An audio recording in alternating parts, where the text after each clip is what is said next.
So, you know, it might be the whiskey that makes Scotsmen so romantic.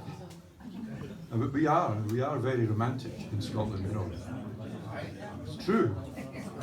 We like Robert Burns, you know, we write love songs and love poems, and we have, well, we don't have the most beautiful women in the world, but when you look through a whiskey glass, somehow they improve, you know.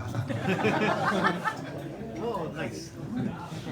But there's a little story about the Scotsman.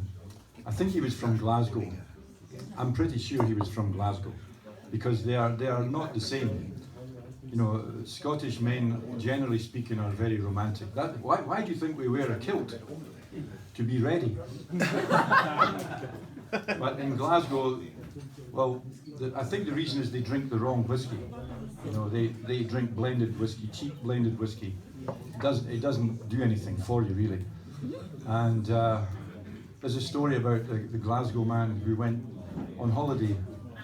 He was desperate for the sun, so he went on holiday to Italy, to the Amalfi coast, and he arrived and was taken by bus to the hotel, and he immediately, looking out of the window, he could see all these people on the beach, and especially a lot of young senoritas, you know, with big bikinis and things like that. So he got changed into his swimming trunks. These were woolen swimming trunks his grandmother knitted for him, you know. And he went down to the beach with a bottle of red wine in one hand and a cigarette in the other, and a packet of cigarettes tucked into his swimming trunks. And he didn't speak the language, but he was very interested in all the girls, so he would go up to them and offer them cigarettes and wine from the bottle.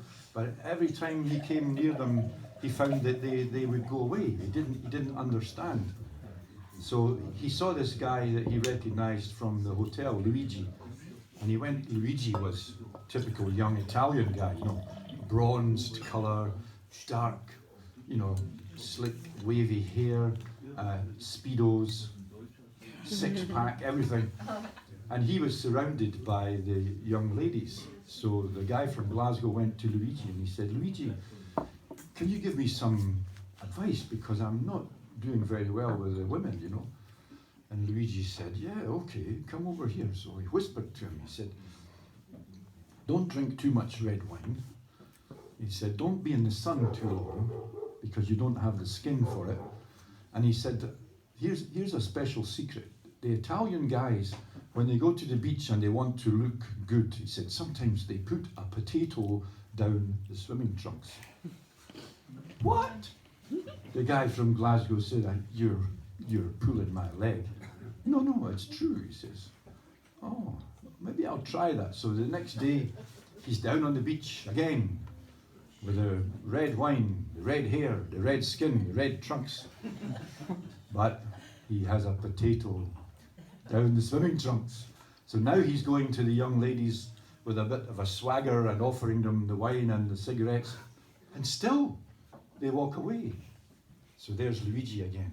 He went over to Luigi. He said, hey, Luigi, this is not really working. You told me this was a good idea. I was like, any more advice? And Luigi came, come over here. He said, he whispered to him again. He said, listen.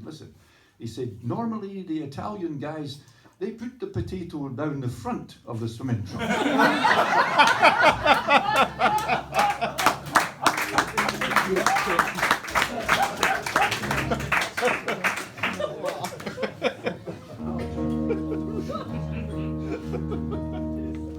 I used to sing a song called Our Glens, which was, I didn't write it, but it had lots of distilleries in it, and people loved to hear it, you know.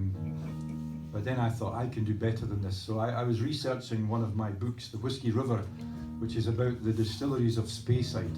And of course I had to visit them all, and I had to taste all the whiskies. It's a hard job. Oh, really hard. Yeah, somebody has to do. And while I was visiting more than 50 distilleries in Speyside, I had the idea to put all the names in a song. And I did it. I succeeded.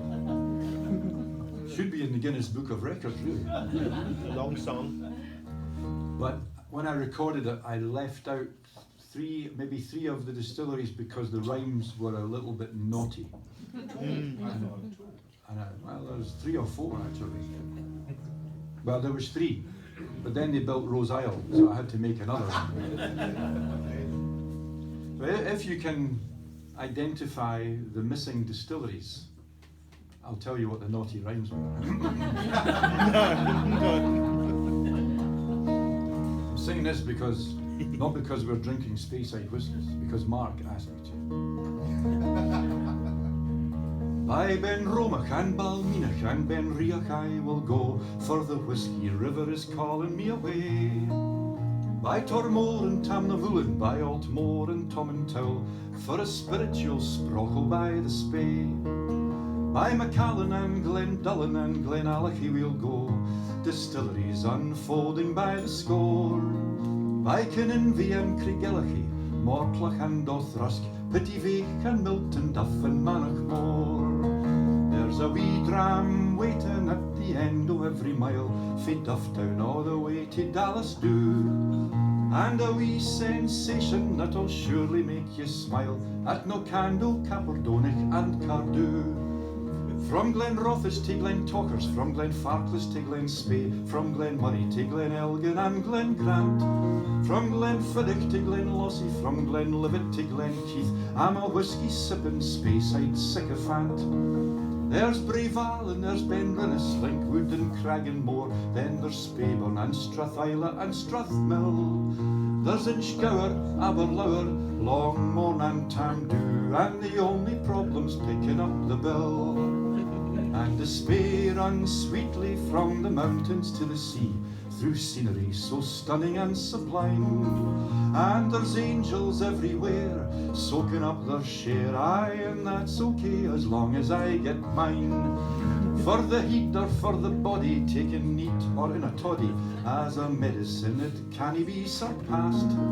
If you're fighting off a lurgy, you can gargle wi' Glenburgie. If you're feeling rather blue, then try a double o' Dow Ewan. If you're miserable and fluish, hey, a drappy o' Drabuish. And for any kind of pain, scoop a shot o' Altabane. And Balvenie is Viagra in the bath.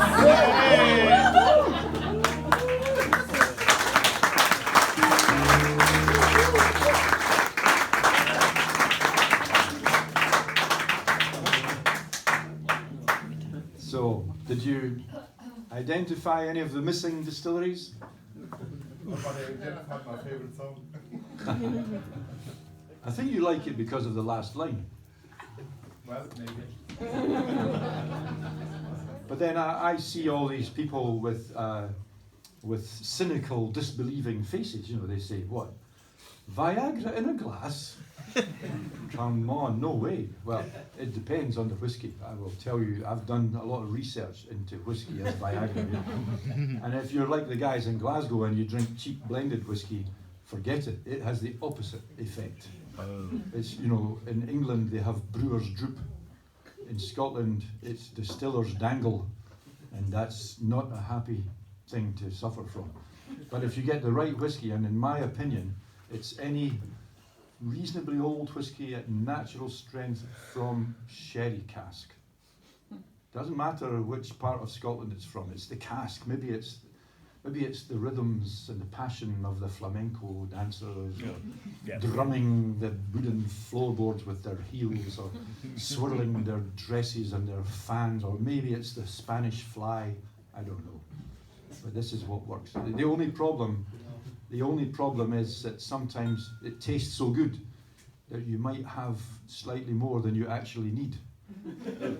And then you can suffer unwanted side effects. And I'm talking to the guys here, okay? The most common side effect is that you lose all feeling in your arms and legs. The Viagra effect is still powerful, but you need a very understanding partner because you can look very stupid. You have powerful Viagra evidence, but no feeling in your arms and legs. Imagine a jellyfish waving a stick. The good thing is that this kind of whiskey also goes really well with expensive Swiss chocolate. So just give your partner also some of the whiskey and the chocolate, and win. She doesn't give a shit really. It's a win-win situation.